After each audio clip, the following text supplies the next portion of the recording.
Welcome on in, golf fans. It's your boy Gsluke here with our DFS and betting preview for this week's Worldwide Technologies Championship. Going to get you ready for all of your exposure this time around. But first off, a breakdown of the golf course and how I'm expecting Cardonal to play. That'll include some of my custom modeling and key stats that we're using to identify our top plays, get an idea of exactly what should play well this week. And then afterwards, we're going to focus on our top pieces of exposure, both from the DFS and the betting side of things, with our core plays, our value plays to help you save some salary in DFS, as well as a few outright bets that I've already mixed in. So by the end, you'll have a good idea of how to attack your process for this week. So without further ado, let's go ahead and get this thing going. Just like last time out, we've got ourselves a resort style course. So expect someone at least minus 20 to win, if not closer to minus 27 like EVR won a couple years back. But approach play still matters, ball striking still going to be a factor, but we're also looking at a lot of putting stats and scoring stats this week. So we'll start at number one, which is the shots gained approach. A lot of emphasis coming in on the form over the last 12 and last 24 rounds, and also a lot of mid to longer irons around this track. It is almost 7,500 yards, and unlike Utah, where it was played at elevation, it's going to be playing its true distance this time around. So we'll talk about driving distance towards the later half of this model, but from the iron perspective, a lot from 150 to 225 yards. The putting is past palm. That's the type of grass that we have of the week. You want to look at form as well, especially at a birdie fest like this, where you've got to get to something at least minus 20. Birdie or better percentage, that's where we're getting a lot of the scoring stats from. We need players that are capable of going low and that aren't afraid to make 7-8 birdies around.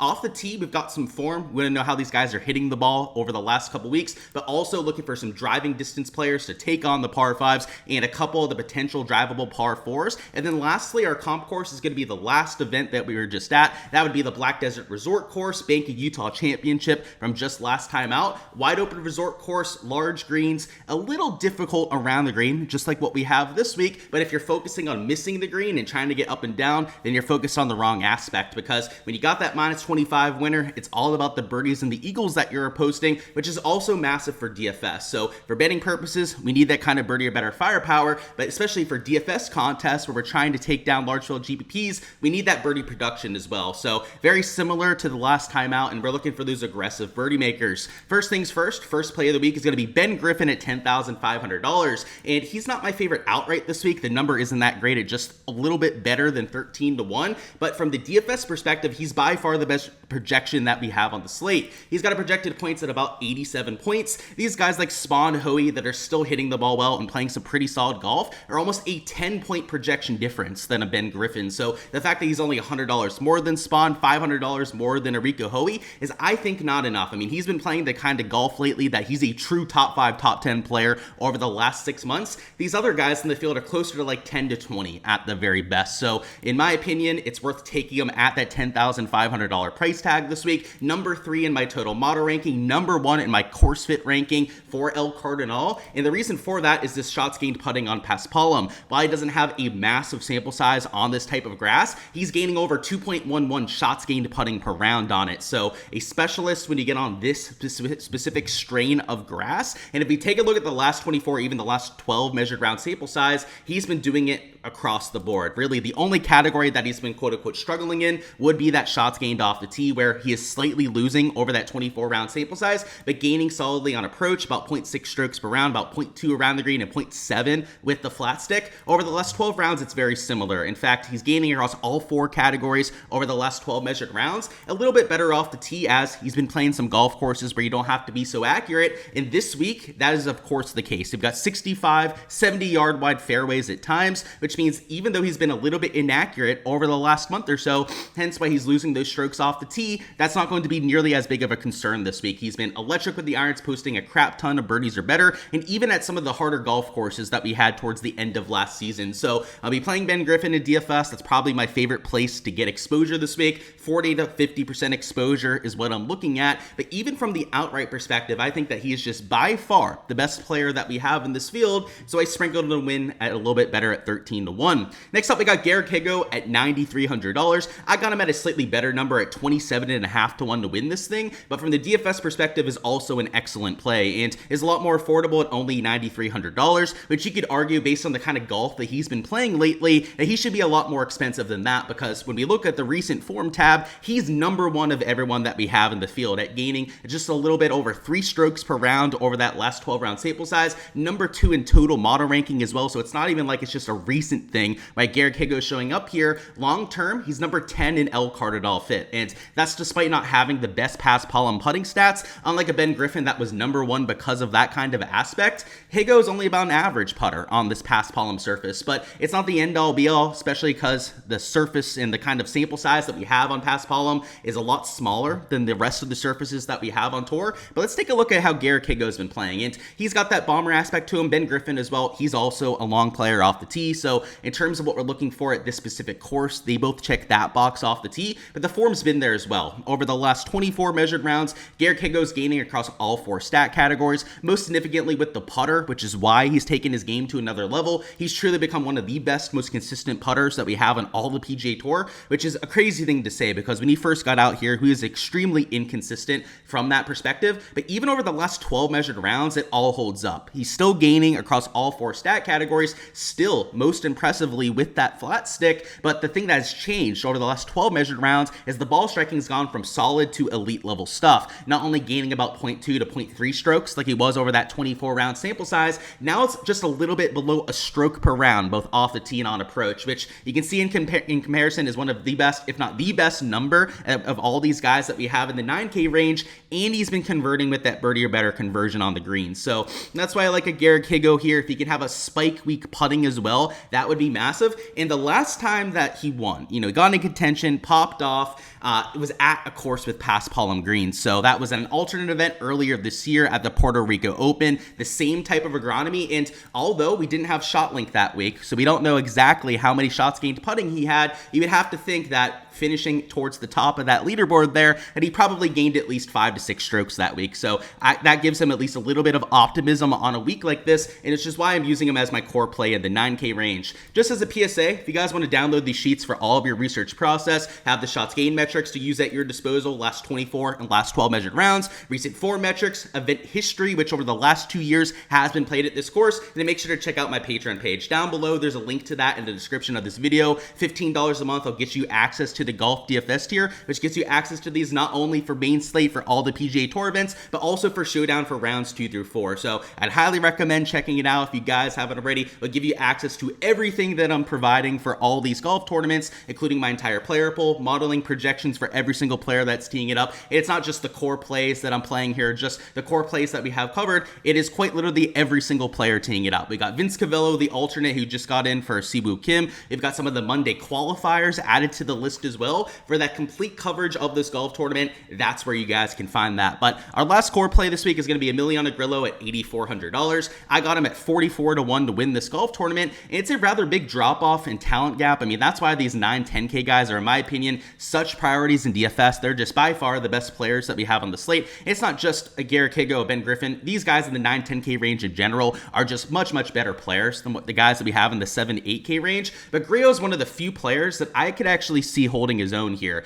He's somebody that's been playing solid golf lately, number 11 in recent form ranking, so maybe not quite as elite as some of the other players that we've gone through, but the form has been pretty solid. Number 8 in total model ranking, which is a value, down at number 16 in the pricing, and number 7 with our El Cardonal fit. So just, maybe not the best, he's not a top 5 in any specific category, but he's in that top 10, 15 across the board, and that's because the ball striking has been there over the last 24 rounds. We go to the last 24 round sample size, you can see that he's gaining both off the tee and on approach, losing a bit around the green, but if you were keen and, paying attention earlier when you're going through the custom modeling, there's no around the green in our model this week, and that's because you got to shoot like minus 25 to minus 30. If you're missing 3 or 4 greens per round, then you're not going to get to the top end of the leaderboard, so I'm not really worried about that aspect whatsoever. So he's been playing solid other than that around the green play, and then over the last 12 round sample size, so zooming in a bit more, it is the exact same. Still gaining off the tee and on approach, in fact a little bit more significantly, closer to 0.8 strokes per round between the two ball striking categories, losing around the green, which whatever, I couldn't give a rat's ass about, and then gaining about 0.8 strokes with the shots gained putting. That's exactly what I'm looking for this week, and the putting on pass-palm has also been a huge plus for Grillo over his career. Compared to his last 24 round sample size where he's been putting pretty well, he's not always a gainer on the greens, by the way. He's a little bit inconsistent when it comes to that aspect of his golf, so that's a positive to see that he's been gaining and making some putts over his last couple months. But on pass-palm historically, and he's played quite a bit on pass-palm because because he likes playing in some of these alternate field or Caribbean events.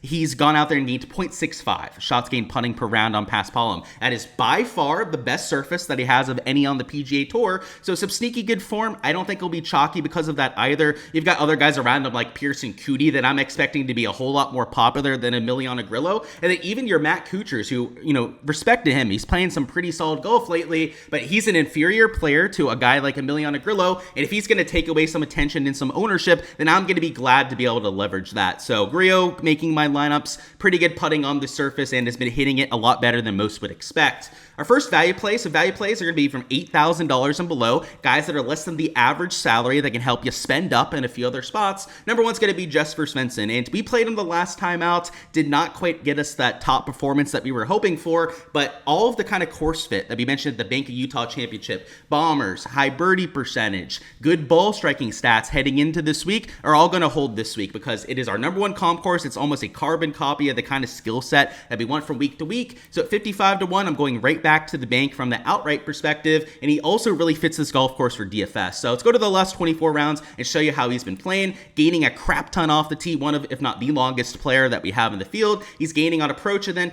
losing a little around the green and losing a little bit putting, but that's not the end of the world, right? We're more so worried about the ball striking stats, the putting, than the around the green. And over the last 12 round sample size, the putting has not been great. Everything else has been up to par, especially the off the tee play. Jesper is always going to be maybe the best off the tee player that we have in this kind of field. The iron play's got to be a bit better, but the putter is what he lives and dies by. If Jesper gains 2 to 3 strokes putting in any given event, it's almost automatically him getting into contention because the rest of the game's going to be there. The off the tee play is going to be fantastic. He's usually going to be a pretty good ball striker from the approach perspective as well. The question is whether he can do anything on the greens. And though he doesn't have a big sample size on Paspalum, in fact, for his PGA Tour career, has no shot link rounds on this type of grass, that could be a good thing. We have no idea whether it's going to be a positive or a negative for him, but considering that he's normally losing, especially over that last 24 round sample size, he's losing 0.62 shots gained putting per round.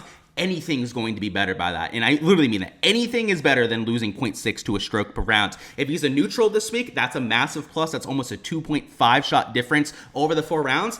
God forbid he goes out there and he gains like 2 to 5 strokes putting. We've had guys like Tony Finau, by the way, that have been Paspalum specialists, that have been terrible putting elsewhere. Then you put them on Paspalum and they find a lot of success. Milliona Grillo, when he was losing all the strokes putting 3-4 years ago, he was kind of that way. If Jesper is one of those guys, he's going to be in contention to win this thing because he has everything else going for him. He's kind of like a Tony Finau from that perspective. So at $8,000, I do think that he's going to get some ownership because people like spending their salary and they're going to use these 7K guys a little bit more than the rest of the board. But I don't see him being over 10% owned. So if you're looking for a leverage play, he could potentially give you that and a little bit of salary savings at only $8,000.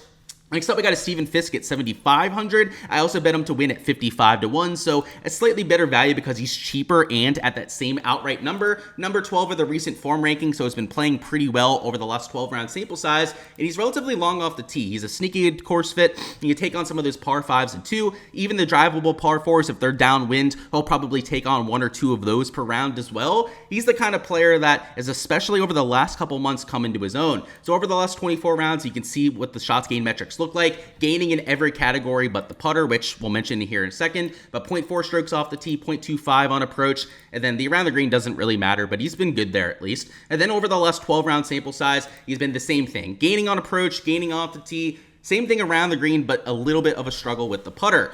Stephen Fisk, when he had that spike performance a little bit back, he went from losing strokes every single week putting to finally gaining and then getting that win. Stephen Fisk is the kind of guy, just like a Jesper Svensson, that when you throw him on this type of grass, it can only be a good thing. Paspalum's a little sticky, it runs slower, it takes away some of the skill from putting, in my opinion, which is why we've had some of the guys like Tony Finau, some of the worst putters in the world, succeed at these kind of courses before. Stephen Fisk, if he's even a neutral putter this week, that's a 2-stroke difference, or almost a 2-stroke difference over the 4 rounds. If he gains a couple strokes putting, that could be a 4 or 5-stroke difference compared to his baseline over an entire event.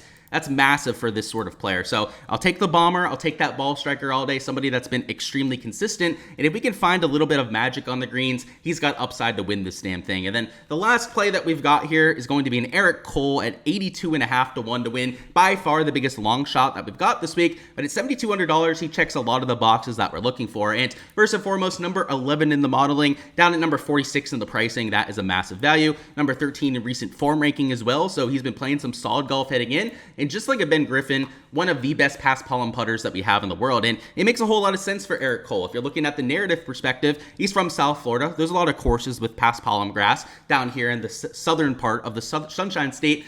And 1.6 shots gained putting per round is elite level stuff. I mean, the guy clearly loves the grass. He gets to practice on it quite a bit at Abacoa Country Club, which runs past Palm for a good amount of the year. I play there all the time, so that's how I have that kind of experience. And we know that kind of thing.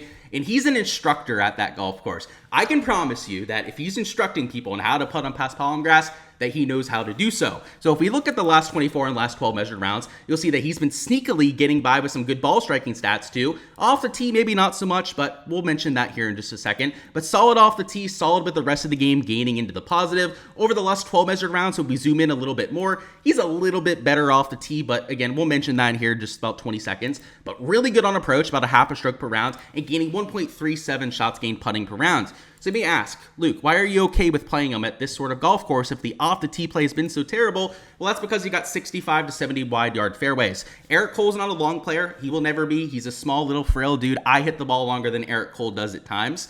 However, he is extremely good at everything else. In fact, he would wipe away anyone watching this, myself included, at every other aspect of golf. So you put him on a golf course where it's wide open. You don't have to worry about those awry shots. He is in contention almost every single time because the rest of his game is elite level, top 25 kind of stuff. So Garrick Higgo, $7,200, he's not going to get the ownership this week. Ever since he was Rookie of the Year, it kind of fell off last year. He's not been over 5% owned very often, if at all, in 2025. So if he's going to be in that 5 to 7% range, even after playing some solid golf heading in, then I'm going to have him in 15 to 20% of lineups. I'm going to get that leverage to the field. I'll even mix him in from the outright perspective that at golf courses where off the tee play is de-emphasized, Garrick Higgo's one of those top 5, top 10 players that I'm almost always going to be using. Alrighty guys, that's all I've got for the DFS and betting preview. Smash that like button if you guys haven't already. Also subscribe to the channel so you guys don't miss any of the content to come. And give me your winner in the comments for a chance to earn a free month of my Patreon. If you guys give me that winner first, you'll win a free month access, and it'll be any player that's eligible. You can even take a Ben Griffin like we had up top. If you're quick to it, you'll be able to get him before anyone else steals him from you. But best of luck over there with that giveaway, any of the exposure that you're going with as well. Hopefully I can see a lot of your names towards the top end of the GPPs.